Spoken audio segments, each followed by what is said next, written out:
Everybody has an opinion. No, I don't think so. I employ that bloke for when gigs are going bad. You look incredibly rock and roll. How would you cook that? Be more entertaining. I'm glad you like that. It's a little bit of weed. Hey. G'day. Bam, episode 21, guys, of This Week in Comedy. It is 21, isn't it? It is. It's our 21st episode. 21st. So we can drink in America now, guys. Oh.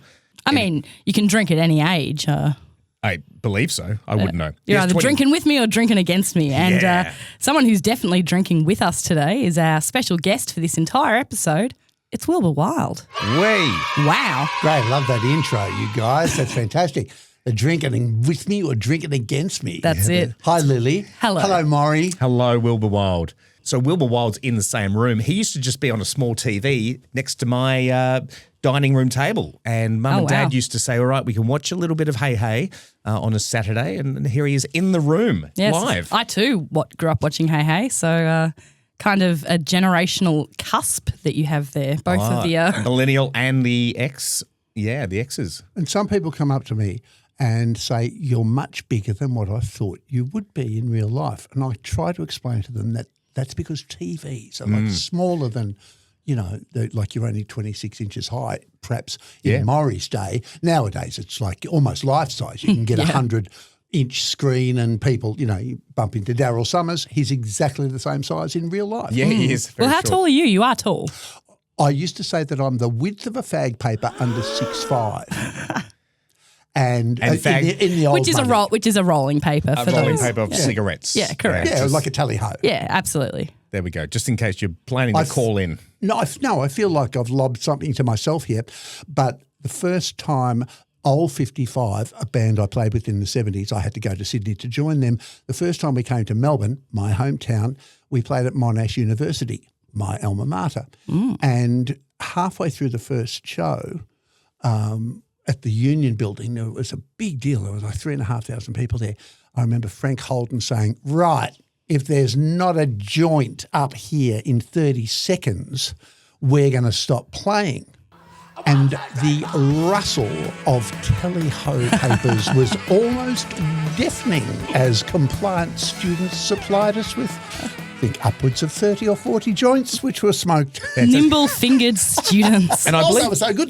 Beautiful. Some were doing it with one hand. Don't Monash University have Green Week? Isn't that what their O Week is? It's called Green Week. Nowadays, now this is going back, that's 1975, the year that I talk about there. I dropped out of Monash in 73 and then returned the prodigal, not really, a couple of years later. And it was just, the tally-hos were part of our culture. People, Don't get him started. Let's crack on. Let's crack on, guys. Let's get into a bit of news. Big news this week. Susan Provan is stepping down as Melbourne International Comedy Festival director. Wow. So this is the 40th year of the MICF, and she's been doing it for a large chunk of that. 31 years. 31. Yep. Amazing. So she's led the festival since 1995. I was 5 years old. Amazing. She will stay on during the transition period, I think until about August, when they will appoint a new director. Yeah. I've got thoughts. Well, Dylan Cole, isn't he the CEO? Is Absolutely. That right? So Dylan Cole is probably my pick for the succession. I actually did a bit of a succession run and a deep dive into the structure of the comedy festival. I think I'm not sure if there's a betting pool. I personally, gambling's so pervasive. I'd like to see a bit of a betting pool going. So you never know. It could be anyone. Yeah, no, I'd say Dylan Cole probably more likely, given the fact that he's been in her shadow for the last couple of years. Correct, yeah. Exciting news. Bad Company. Yeah, launched on ABC. ABC, the TV show, Kitty Flanagan. That's correct. And Edmonds. Anne Edmonds, written and directed by Edo. Yep. It's a 6-part Australian comedy. And it premiered on the 26th of April.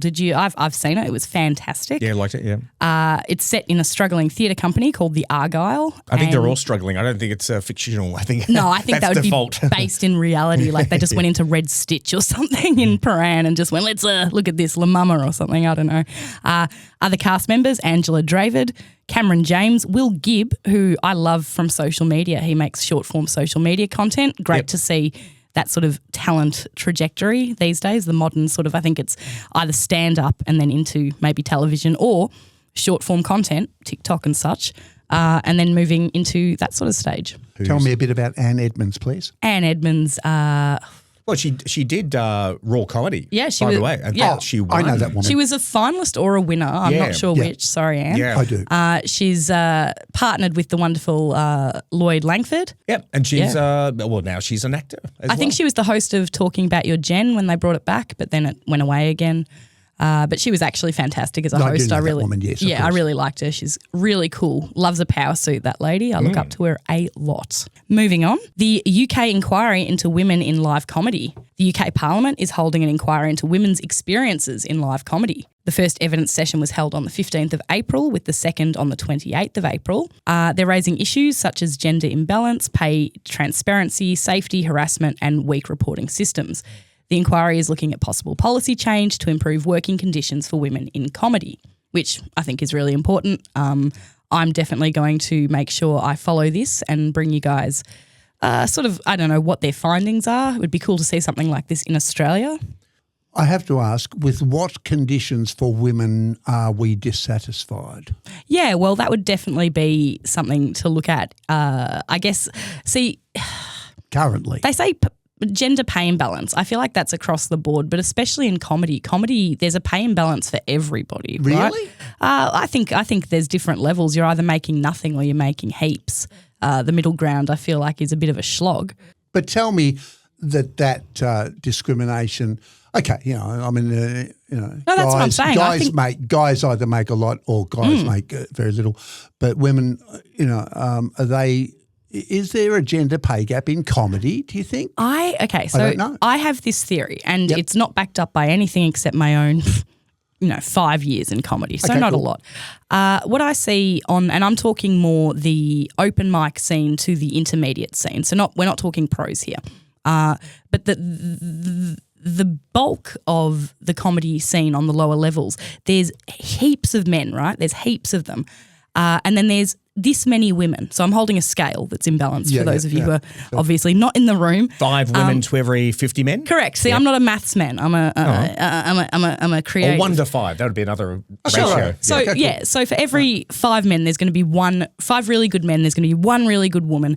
So it feels oversaturated in the men's one, but I feel that if you're really talented as a female performer, there are more opportunities because there's less of us. Yeah. So I feel like it's a great. I always say to any woman wanting to get into comedy, and that's what I do with Comedy At, is I platform women, especially because the dudes are doing all right. Let's be honest.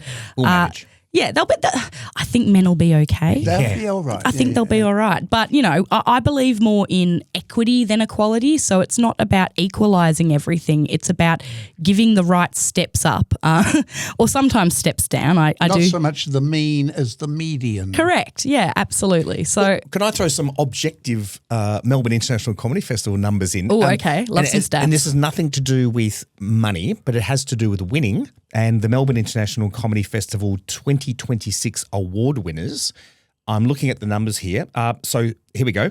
Now, the host was Josh Thomas. So he's not included in this. So Celia Piccola, winner. Nathan Chin, winner. Kitty Flanagan, winner. Lizzie Hu, winner. Bron Lewis, Laura Davis, Nath Valvo, and Kate Dolan.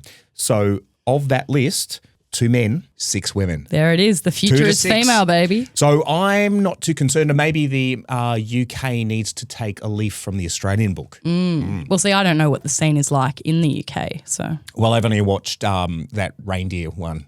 Baby reindeer, yeah. Yeah, it looks awful. look, doesn't seem good. Pubs look all right, though. They do. Pubs look good. Yeah. Moving on. Gorilla Comedy Plus, a new streaming platform. Have you heard about this that is launching? on Gorilla May? as in bashing chest or shooting from the jungle? I'm not sure. I mean, they're Is there spelled the an same. O in there or a U? No. It's just gorilla, like the animal. With an O. Gori. Yes. Okay. Yes, correct. All right. Yeah. Okay. Sweet. That launches on May 5. It's a new comedy streaming service from 800-pound Gorilla Media and Cineverse. I do know Cineverse. No. It's an ad-free platform which will have 250 stand-up titles, names like Patton Oswald, Pete Holmes, Nish Kumar, and Sel Volcano. Yeah. Kumar I know from that because he had his own. Patton Oswalt. Yeah, not so much. What's he on? to the boomer in the room? Any of those names ring true? Yeah, Oh, we've got Oswald. 3 generations. I just realised Patton that. Oswalt is he knows where to point it. He's fantastic. Okay. Yeah. And they are planning to move into scripted, unscripted, and documentary comedy content. So just a straight streamer just for comedy. So it's on the web. It's like a YouTube equivalent. Yeah, it'll be like a Netflix, a Hulu. How is this going to get more people along to comedy gigs? That's right. Which I reckon is an offshoot, an important offshoot for me from last week's well-organised comedy conference. Yeah, the Business of Comedy Conference. The Business of Comedy, because, I came away from that thinking, how do we get more people to comedy gigs? Yeah, that's right. Well, I guess it needs to be, to that point, it needs to be more approachable, more cultures, more women, more minority groups need to see that they're part of the story. And maybe shows like this, even though this is American, obviously, you do have different people of different backgrounds involved in stand-up. It's not just middle-aged white men anymore. No, And it's not just 2 or 3 weeks in April. that's it. That's it. Bit of history. I love history. William Shakespeare. Do you know his birthday is not officially recorded, but generally accepted as the 23rd of April? His death was also the 23rd of April, aged 52. Oh, that's convenient. Yeah. Like if you're born on a day and you die on the same day, that you've lived 366 days. Lily and I have already said we were away the day they did maths. Yeah. I did veggie maths at school. Veggie maths is... What was that? It was our colloquialism for veggie brain dead, very low-level maths, which was hilarious because the accelerated maths teacher, the very smart maths teacher, had to teach the dumb class as well. And so we used to do tests, calculator tests, which you'd imagine would be a test with a calculator. No. It was a test on how to use a calculator. And not a scientific calculator, a basic Just a basic calculator. just basic and I failed it. 7 plus 7. 14. Oh, look at her. There you go. Hey, You can also do 9, 18, 27, 46, 54, 63, 72, 81. But that's because every number is reversed. It's an autistic thing. I'm an autist that's bad at maths. I was going to say, with respect, I mean, who am I doing this? It's Rain Man or something. Come on. It's fantastic. The speed of light is 299,792,458. Oh, my God. We're hitting the casino, people. I remember that pi is 3.141596. Absolutely. Oh, my God. Anyway, Now I feel dumb. the first YouTube video ever uploaded Yeah. Oh, really? In Yes. front of Great history. in front of elephants. in front of elephants Yeah. I didn't know that. was the 23rd of April, 2005. It stars YouTube co-founder Jawed Karim at the San Diego Zoo, and it was only 19 seconds long. Oh, is that the one where they electrocute him? Oh, no, that's right. Yeah. That was DC versus AC, wasn't That's it? right, yes. Yeah. And on the 25th of April, 1964, Hank Azaria was born. Oh, good. Yes, Who very is good. Hank Azaria? Oh, how dare you. He's best known for voicing multiple characters on The Simpsons, including Mo Sizlak, Chief Wiggum, comic book guy, Worst episode ever. Okay. and Professor Frink. Oh, he does that? That's his voice as well? Yeah. I think so. I Yeah. believe he also did the original Apu, but then the Apu gate happened where they were like, we need to put an actual Indian doing the role. Yeah. So He's still doing stuff on YouTube too, sharp as a tack. he's so good, so good. funny, Yeah. fantastic. So much of it has entered the lexicon. 100%. I am. And not just the comedic lexicon. Yep. Just like general. normal people. Yeah, that's Yeah. right. Yeah. Very good. Oh, deep. All right. And I always love Great. I love to end on a death. Okay. Lucille Ball dies. Oh, man. She died on the 26th of April, 1989, aged 77. Obviously, she was best known for I Love Lucy, but she was also the co-founder of Desilu Productions with her partner Desi Arnaz. They helped produce major TV shows, including Star Trek and Mission Impossible. Now, I'm a fan of all the Star genres. I have a Stargate tattoo, which is the lesser of the Star franchises. But after that, I am a Trekkie. Your generation, I think, were Trekkers. You're clearly not a Trekkie or a Trekker from that look you gave me. Nevertheless, a science fiction fan, as was my father. Excellent. And Don't get me started. Hitchhiker's Guide. Let's talk about sci-fi later. Otherwise, we'll go over. And to hear that Lucille Ball, and when she died, of course, her husband, Desi Arnaz, standing over her body, said, "Lucy, you got some splaining to do." He didn't say that. That was just one of And she sat up and went, wah! Oh, goodness me. Jeez. But I recommend, there's a documentary called Lucy and Desi from 2022. It was directed by Amy Poehler, and it's a really good documentary and insight. An empathetic and insightful documentary. It is, especially if you're interested in the back end of Desi Lou and a bit of Star Trek. They really kept the show running for a very long time. Also Mission Impossible, but I mean. Wow. With Peter Graves, the original TV series. That's it. Did Lucille Ball go from black and white to colour? Oh, yeah. Yeah, she did. And her she is colour. Late 40s. Like her lips, her hair. Her eyes, big blue eyes. Yeah, red, amazing. Yeah. Everything that fiery red was Lucille Ball. Perfect. All right. One more bit of news is that Wilbur was on the panel for the Business of Comedy Conference, where I've just finished editing the audio of that recording. So that'll be live in time for this podcast. So if you're listening to this podcast, if you look at the bottom of the show notes, there will be a link to the Business of Comedy Conference, specifically the session that looks at how important the laughter economy is to Australia. Yeah. But there were lots of other segments, such as my understanding, where Jack Levi, for instance, aka Elliot Goblet, came and spoke. Now, what did Jack speak about? Oh, Jack, there was that panel. In fact, your segment was kind of an overview of the entire 3 days. Okay. Because Nina Taylor, MP, who's from the Victorian Legislative Assembly, who was on your panel. I remember her. Alongside Mark Gibson and Louise Marler, the moderator. I remember both of them also. Yeah. She was sort of questioned, that is, Nina Taylor was questioned about, does Melbourne need a home for comedy? Which is, to your question, is what Elliot Goblet, Jack Levi, his real name is Jack Levi, took his panel to go deeper into. So, yeah, that was another topic. We looked at does ticketing need to be revamped? Is there a problem with ticketing? I saw that there were people from Live Nation represented there who are a big ticketing organisation. Yeah, they were undercover. They were scoping the place out, and and we had Eventbrite and Humanitix. Eventbrite too. That's right. And Fever popped in as well. So some of the biggest players in the live performance space. Were you happy with that, Maury? I was pretty happy, and we've already started talking to Crown Plaza about rolling it out for next year. Yes, so great. Bigger and better, of course. Probably the last week of the Melbourne International Comedy Festival again. I think that's a good time. Yeah. And many of the panels, like your topic and others, will repeat, because I don't think we're going to solve all the issues that were raised. Well, this is the thing. I've just briefly, I came away from that day with a better idea of a more sort of focused idea of what I would talk about next time. Yeah. And I think that's the nature of getting together, chucking a few ideas around, and with political contribution, with an academic contribution from Gibson and also from Marler.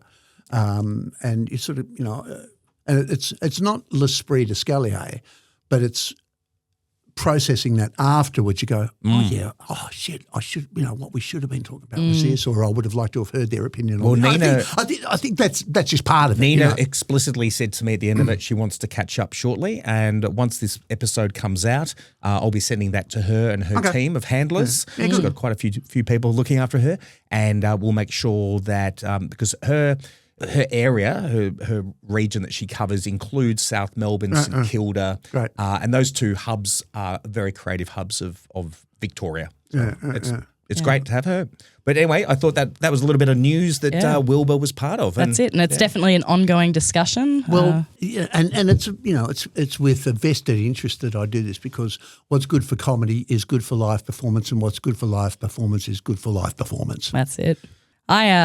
I've been sweating in this studio, guys. I am looking at the beers; they're sweating too. It's saying, "Open me, Lily. I want to be drunk." Get on the beers. That's appropriate. Just do it. Yeah. Now, Wilbur, we do a taste test.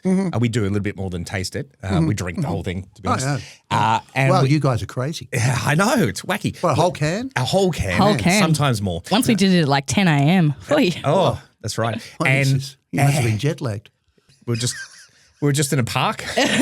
Just a regular Tuesday, guys. Yeah. Just in a park with your brown Business paper. meeting. Just in a park with your brown paper bags as usual. Yeah, no, I get it. That's it. Now, I go down to the South Melbourne market, which I know you're not a local of South Melbourne, but I am, and so is Lily. And Hey, I played at the Roxy every Friday and Saturday night for about 4 years, say from 89 through to about 88 through to about 93. and where was that? Where The was it? Roxy Hotel was in York Street and it was legendary, right opposite the market, right opposite the market car park. The Market and Tavern? prior to that, I'd played. I wonder if it's the Albion Hotel. Oh, now. just It's yeah, whatever yeah, it is. It's the one that became a nightclub and then it burnt down. And Oh, the Albion. That's the The Albion. Albion. To that point, I go down to the South Melbourne market and I pick up a 4-pack of beers, and I get a different 4-pack every time. Sometimes Lily grabs one. We've had wacky beers that tasted like pickle. We've had some that were incredibly sour. And I saw an oyster beer the other, and I thought we should get some oysters and have the oyster beer because Murray's a big fan of Good oysters. oysters at the I'm a big South fan of Melbourne oyster. market too. Yeah. And dim sims. dim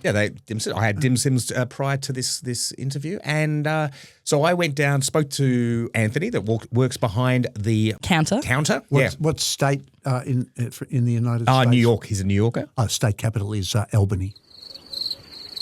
Oh, okay, good. That was a test, correct?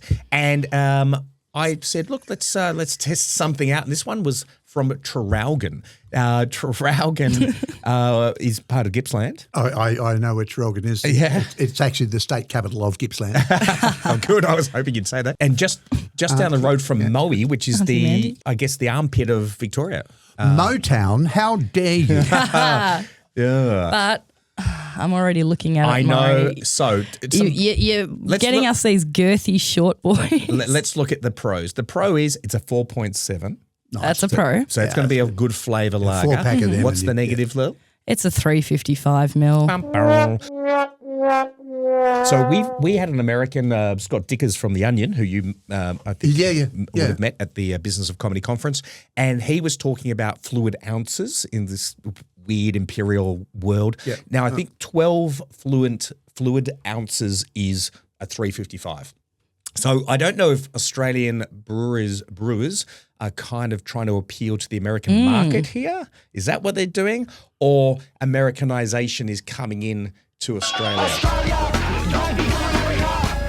But see, every other thing I know about Americanization is bigger, bigger, bigger. We'd hope so. So what the heck, bro? But export quality and this 355 mil, if I may, would be important to the shipping container size that it was going to be Probably. exported in. I guess It'd be that macro It'd or be micro. I'm the not sure. 5 which way. millimeters of the can Yeah. over 400 would make cans. would make 400 slabs Yep.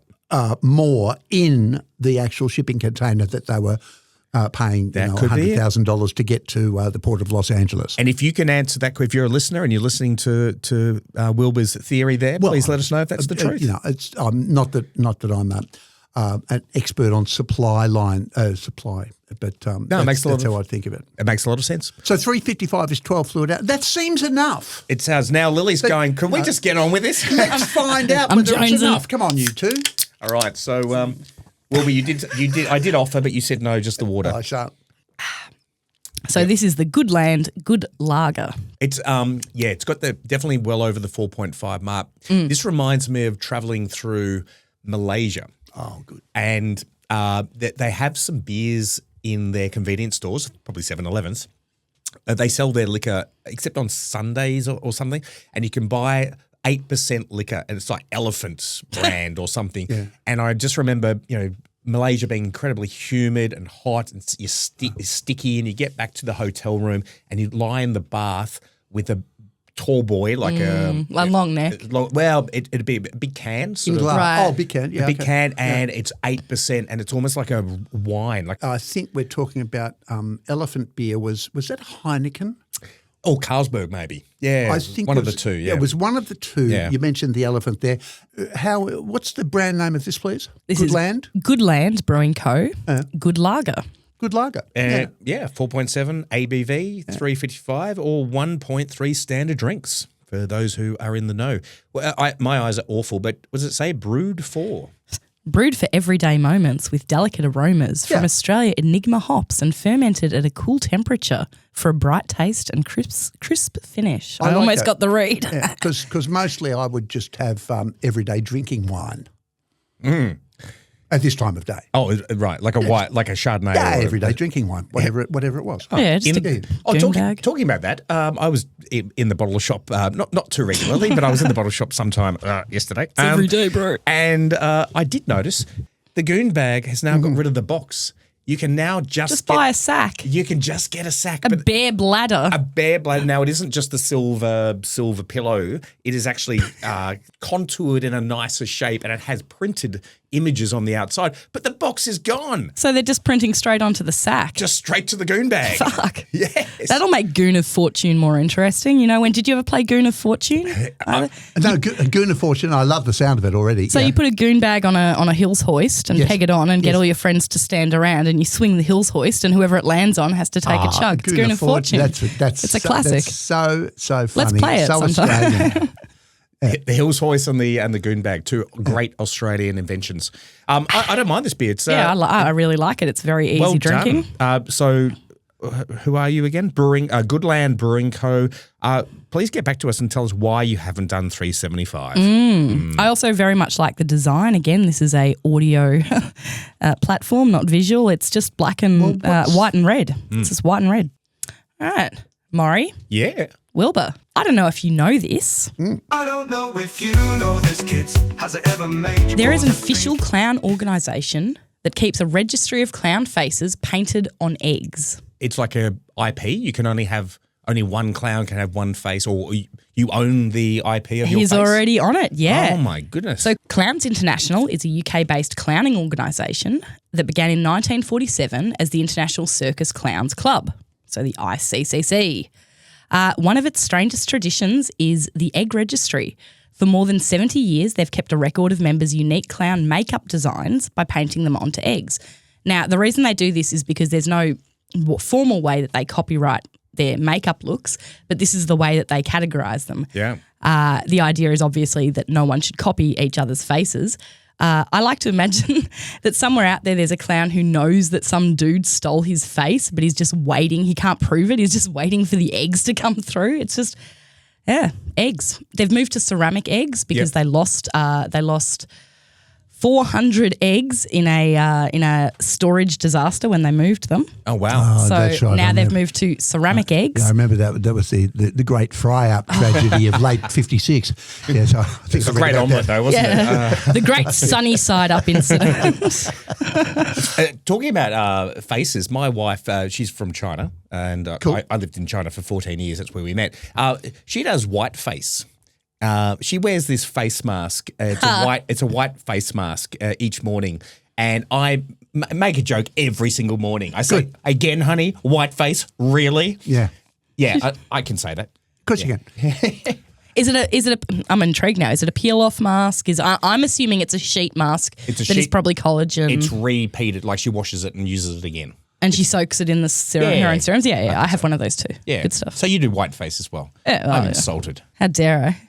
Now, Lily and Wilbur, I had a great chat with a fellow by the name of George Stamkoski. Now, Yes. I think you've met George. I have. He's a reviewer, and he's Australian, lived in the UK for, I think, about 20 years or so, and he's back in Australia again, and he roves around the Melbourne International Comedy Festival, and he did 22 reviews of shows, generally sort of mid-level shows and relatively new shows, not the big names. And I got to talk with George, and we're going to have a listen to him right now. George, g'day. How are you? All right. I made it here. You made it to South Melbourne, our new studio. Yes, very impressive. Now, George, you are, amongst many other things, you've got quite an impressive resume, but for this conversation, you're a reviewer. And was it 22 reviews that you did during the Melbourne International Comedy Festival? That's right. Yep. I mean, I've been reviewing stuff around Australia for the last 2 years. Yep. I've been abroad working in the UK and Europe and traveling around the world as Yep. a producer, a cross-platform producer. And when I came here, I wanted to reconnect with Australia and started reviewing for a podcast called The London Beat. And I went everywhere. I went to Adelaide Fringe, Launceston Musical Theatre Festival. I did last year's Comedy Festival. And this year I decided to develop a format called What's Funny. And it's a series of, it ended up being 22 post-show interviews where we catch people immediately after the show while the adrenaline's running, while they haven't really had time to work out what they're going to say, and ask them the seemingly simple but deceptive question, what's funny? And I got all sorts of different answers. Fantastic. And I'm putting it together. It's some of them been on London Beat, and they're all going on my What's Funny Spotify podcast, which is launching next week. Oh, it's like Darren Hinch or a Current Affairs, sort of catching them as they walk out of an office building or their home, and you're like, hey, and you get them. Obviously, it's prepared. They know that you're coming. I'm assuming it's not that shocking, is it? I did warn them, but it was a form of doorstepping because I did say I wanted to do the interview straight after the show, while the adrenaline's still running, while they're still kind of immersed in it, and while I'm still absorbing it as well. Then we just sort of whipped out. It's only radio, so it's a simple technology that didn't get in the way. I whipped out the trusty old Zoom hand recorder, and we just had that conversation, and I had 22 very interesting conversations. And I bumped into you twice. Yes. The first one was with Tristan McLinden. Yes. Now, he's a magician and comedian. Yep. And it was at the Limerick Arms in South Melbourne. Exactly. Yeah, one of the shows that my organisation helped produce. And the other one, we bumped into each other again, was with Nick Abrahams, whose Accidental Lawyer Show, that was the name of his show, where he talks about life as a lawyer, an IP lawyer, and he has a background in comedy. So those were two that I knew specifically about. Can you tell me some of the reactions you got from some of the other comedians? Well, I can tell you briefly about Tristan McLinden. I was really pleasantly surprised that his tricks were really good. They confounded me. Yeah. And he managed to merge his tricks into a really amusing, entertaining show. Yep. And it's all about surprise in his case.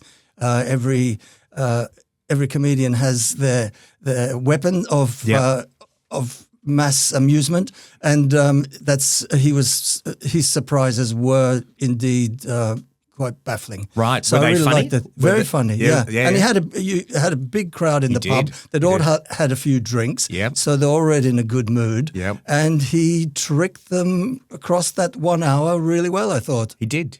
Yeah. Because I helped produce his show the year before, and I think the size of the audience was half the size. And next year, I've even asked Tristan whether or not he'd like to come to our next bigger venue, the Crown Plaza, which he would potentially perform to around 80 or more people. But did he tell you what is funny? Did you recall what Tristan said? What he thinks is funny? Tristan said the Holy Grail is what a whole room connects with. When you can get that connection and they're all in tune. Yeah. There's no guarantee you'll get it, but when you do, it is the Holy Grail. And people really connected, were a bit raucous, but that was good. It really added to the atmosphere. Yeah, I've heard people describe it as an organism. The audience almost heaves and moves and reacts as a living organism, or maybe lots of algae in a pond, perhaps. But that's interesting. So a magician now, Nick, as I mentioned, Nick Abrahams, he came down from Sydney. I met him at the Hard Knock Knocks Comedy School. He was an alumni of the school, and Nick performed at the Crown Plaza, and I think it was sold out. There was about 100 people in his audience, wasn't there? Yeah, you had good crowds for both shows, yeah. Do you recall what he said? Yeah, I mean, he's a quote from him is that funny is when comedians recognize that something is real. And that's when they have that mutual recognition. He told a very complex story about his career, and he wove a lot of humor into it. Yeah. But it was a kind of satire of the legal industry, of the movie industry that he worked in, and how at the end of the day he felt most at home, on stage, doing stand-up. Yeah. And so I wove some legal terms into it. I was a bit worried about my legal position afterwards, but we got through it without going to court. Well, not yet. You haven't been served. But now he's quite a razzmatazz comedian because he wears a sequined gold, I think it's tailed jacket, isn't it? And he wears stiletto or very platform shoes. Brings him up to almost 6 foot when he's up on stage. Right, yeah. Well, I do wonder why comedians choose to put on all sorts of funny costumes and razzmatazz. Yep. Some comedians need it; it's part of their act, and some just get out there and deliver. And he had great props, very loud props, and that's right. You go into the show with great expectations. Who's this guy in the gold high-heeled shoes? Yeah. Or high platform shoes. Yeah. Different approach. I played usher to Nick's show, so I got to meet the people as they came in, and I like to tease my audiences as they come in because they're kind of ready for comedy, so they're also a little bit ready for some cheekiness. And I asked a lot whether they were lawyers, and a lot of them were. So he does attract. He's got a very narrow niche. He only did one show at the Melbourne Comedy Festival, but predominantly lawyers, and as I said, sold out over 100 people in attendance for his show. The law is always funny. I reviewed the whole show full of lawyers at last year's festival, and that was hilarious. Yeah. Oh, was that Nathan Chin, his show? Among others, yeah. I think Nathan Chin organised another alumni of the Hard Knock Knocks Comedy School. Okay, plug. And but I'll give him a little bit of kudos, more kudos. He won Best Newcomer this year for his show Chinese Comedy Party. Yes. Yeah, so no, he's doing very well. He did Raw Comedy a couple of years ago, 2 years ago, got into the national final, and he's up and up and up, which is fantastic. I remember his intro when talking about people say, well, where are you from? And he says, well, I'm Australian. And they're going, yeah, but you don't. Where are you really from? Yes, that's I right. remember that. Yes. There you go. Now I've got a couple of questions, and this is for the listeners who are comedians themselves, who would love to have a reviewer like yourself come into their show, but probably a little bit concerned that you might derail their career. I've got a couple of questions about, what are some of the things as a reviewer you look for in a comedy show? Yeah. I could give you some standout examples if you like. Please. Yeah. I've got 4 categories. The first one was like I call it the truth recognition and the real category. Mm-hmm. And one actor, James Barr, Brit, he had a show called Sorry I Hurt Your Son, said my ex to my mum. And it was about violence in a relationship. And he made a brutal theme amusing. And in a way, it was his way of dealing with it. Yep. To quote him, everything's funny, or it has to be, because you need humor. Yep. Comedy is the antidote to tragedy. So he dealt with his pain and exposed himself through comedy. Yep. So that's one approach. There's another category. I call it the joy, life, and the human category. And there's one really good example, Sarah Bowers. She had a show called Serotonin. And it's all about the world is a messed up place, violent, aggressive, and we need more joy in our lives. And her ambition was to just bring pure joy. If serotonin, dopamine, that exactly, serotonin, right? Yeah, and she was just delightful. She comes from musical theatre. Yep. She sang, she performed, and it was just it radiated joy. Yep. And the audience walked out feeling joyous. Yep. So that's another approach. Fantastic. I have a 7-year-old. I took him to 3 kids shows, and they one was Mr. Snotbottom. Yes, big fan of Mr. Snotbottom. Yes, Dr. Hubble with his brilliant bubbles, and Basketball Man Can Fly, a New Yorker. And I brought my kid in to see what he felt was funny. Yeah. And he obviously liked the silly stuff, the skillful stuff with the basketball, the blowing balloons, etc. And he was unfiltered when he didn't like it, and so were other kids. They would just say, that was rubbish, And I love that, because, the performers have to think on their feet and deal with it. So, and then one other one in this surprise play and the ridiculous category was Max Norman, another Brit, in his show Coco, the Time-Traveling Tart. And he said that really funny bypasses your brain. And his show was about audience interaction. He brought people onto the stage, and I always find that I like the risque element of that because they go out on a limb. It could work, it may not work, and he was really good at it. Worthy of Barry Humphries, I would say. Wow, amazing. So what are some of the mistakes you see performers do that they, with a little bit of advice or quick advice like from yourself, they could get rid of and massively improve a show?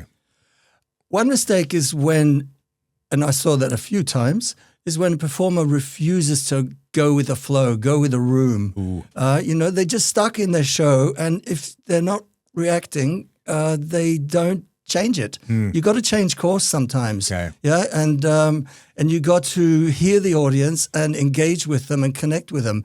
And you got to have a few strategies, not just the one you've written in your script. Yeah, that's right. It's like a magician. You have several tricks up the sleeves.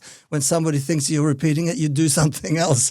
You keep them off guard, keep them on their toes. So that's very important.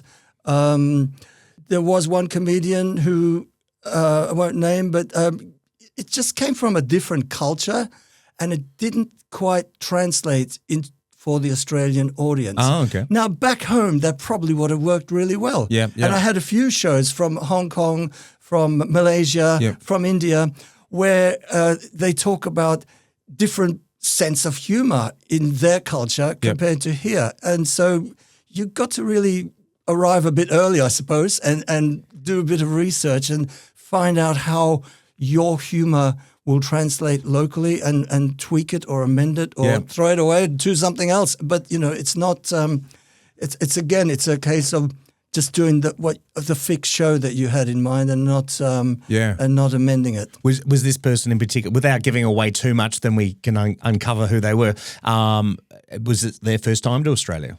I think so, yeah. And, it's not that it wasn't funny. In fact, I was kind of tittering inside occasionally, but a lot of people were like doing real belly laughs. And I thought, wow, they're hearing something I'm not. Yeah. Were they from the same culture, do you think? No, they were Australians, and so, and they were really laughing out loud. So I thought, well, it's just you can't win all the audience all the time, but and it depends on the mood, the state of inebriation in some cases, all sorts of elements, and you got to be in tune with that. You got to play the room, and that's the most important thing. Your material, of course, you got to customize it to the audience as well, but you got to be prepared to wander off script if you have to. Well, I reckon if I had watched 22 comedy shows for the comedy festival, I too would have been short of some dopamine and some serotonin. Maybe that's the reason you weren't as impressed as the others in that room. I don't know. I love the idea of like racing, legging it from one location to the other. I went to Dickensian pubs and 5-star hotels, repurposed warehouses, the Trades Hall, the Warren of Little Theatres there. I love that, just legging it from one show to the other, out of breath, sit down, take it easy, taking the show, absorb it, and then grab them while the adrenaline's still running for an engagement. It's just like, it's. I felt like a proper reporter, catching that moment. It wasn't just about a review in that sense. My theme was, what's funny? Yeah. And where can we hear this What's Funny show that you've produced? Well, 9 shows have already aired on the London Beat, which you can find on J-Air Radio across Australia, and it's also on iTunes, presented by Warren Wilde. And all 22 will soon be launching on my new Spotify channel, What's Funny? Fantastic. By the roving eye reporter, George Stamkoski. I will definitely ensure that there is a link on the bottom of this page somewhere that sends people to that What's Funny. I think that's fascinating. And plans for next year? Are you repeating the whole experiment as well? Well, I've developed a format now, and in this, and so I can expand it to other festivals. It doesn't have to be the same question, but it's just like the idea is just grab people straight after a show, and while the adrenaline's still running, and ask them that question, which seems simple, but sometimes is elusive. I mean, Some comedians said, we're at a loss to tell me what's funny. Right. They said it's so subjective. And one said, funny is not the point. So you'd be surprised. Some people live it, but they find it hard to analyze it. Fascinating. It's instinct. Well, I'm looking forward to, I'll jump on that link as well and have a listen. George Stamkoski, Thank you very much for being part of This Week in Comedy. Pleasure. Thank you. Alrighty, that was George. Amazing. Really cool as well. I think that there's so many people doing reviews of all the bigger shows, right? Like they're not wanting for reviews or publicity. It's great to see people reviewing the mid-level and lower-level shows, getting their talent out there, getting their opinion out there. It's great. Yeah, absolutely. And also having an angle. So, of course, his angle being what is funny. Mm-hmm. That's fascinating. Of the 300 or more shows that were at the Adelaide Fringe, I got a review for my show. Hey. Wow. So I thought that I absolutely agree with you because, Dave Hughes was there and, Will Anderson were there and Sammy J was. I went to see Sammy J's show, of course, and he came to see mine. But it was my first time over there. I got a review. Yay. Fantastic. And was it a good review? Yes, it was. Excellent. Not that I read the notices, love. Oh, why would you Google your name every day? That's so naff. Or even have a Google alert, Wilbur Wilde. Can you actually set alerts? Yes, you can. Oh, my God. You should know that. I'm going to set one for Maury Morgan. But that's great, yeah. So George, George going around and doing 22 reviews. I mean, that's a lot of gigs to go to. It is. And over 3 weeks was that? I believe so. That's right, for and the sometimes duration. multiple in one day. So he would sprint from one that's what I mean. to another. And I think it's important to note that he's not being paid for this. This is someone doing something out of their own passion for the scene, which is so cool. Way to review George. Yeah. Well done, Way to George. review, bro. Good job. Well, funny in the moment. Now, Wilbur may not know this. We have this section called Funny in the Moment, and this tends to be me. Occasionally, you've done it as well. It's where I go out in public because I'm allowed now, and I say something funny in the moment to a complete stranger with the goal of getting a positive reaction. That is the goal always. Yeah, good luck with that. Yeah, I'm not trying to insult people. No. I'm there trying to get a giggle, a laugh, a cahort, a chortle, any of guffaw. A guffaw, yes, all of those. And here's one. Now, Lily doesn't know this, and I'm telling you both for the first time. We're reviewing it live. So you tell me whether or not this was funny in the moment or you had to be there. So again, South Melbourne, great. I'm name dropping South Melbourne a lot. So there's a South Melbourne bakery on Clarendon Street. It's an amazing bakery.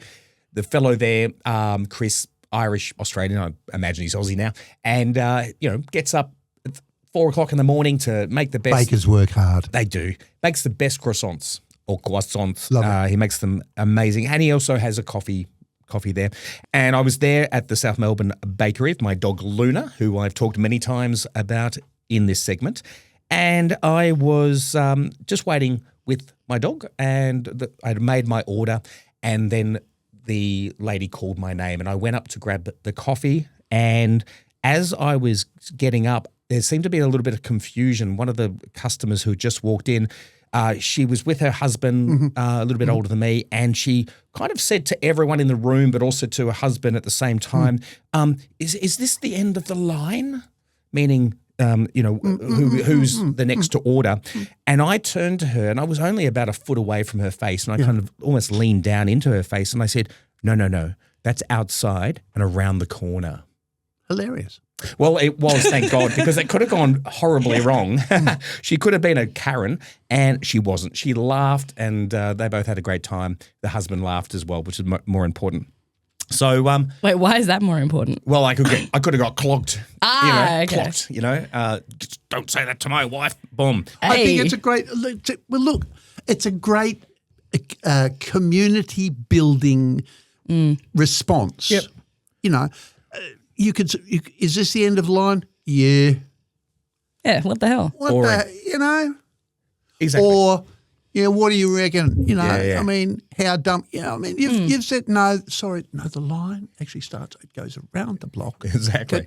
But, it's because I think we have to, and it sounds as though those two did, laugh at ourselves. Yes, that is important. I think that's been a wrap, guys, on This Week in Comedy. Wilbur, you've been an absolute joy.